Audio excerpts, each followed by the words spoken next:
In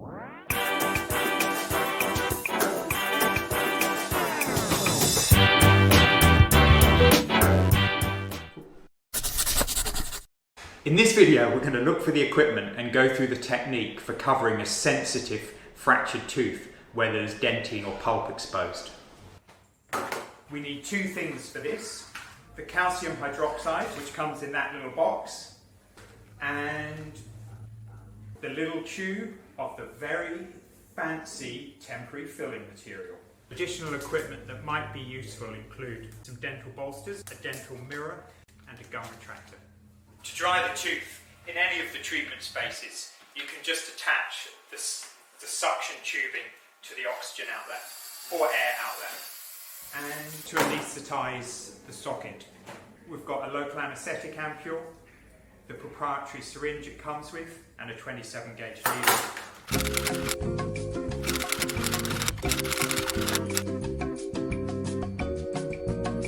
Okay, so now for repairing the fractured tooth. This is necessary when you've got sensitive red pulpal material visible at the base of the fracture. You might want to inject local anaesthetic as in previous demonstrations. First, let's anaesthetise the socket.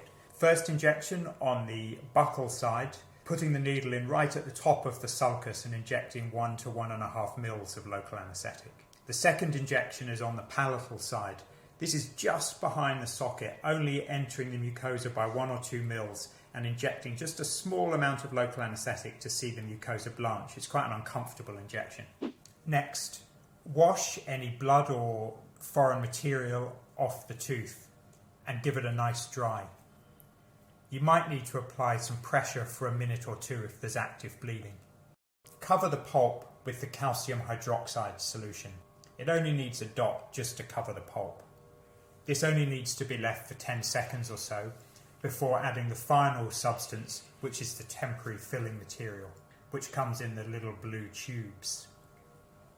Squeeze a blob out onto your fingers and roll it around to make a small ball. Push the ball onto the tooth, keeping it below the level of the bite, because the bite will dislodge it. The patient's saliva will help to set this in a minute or so, and it'll become really quite hard and make a good filling for the weekend.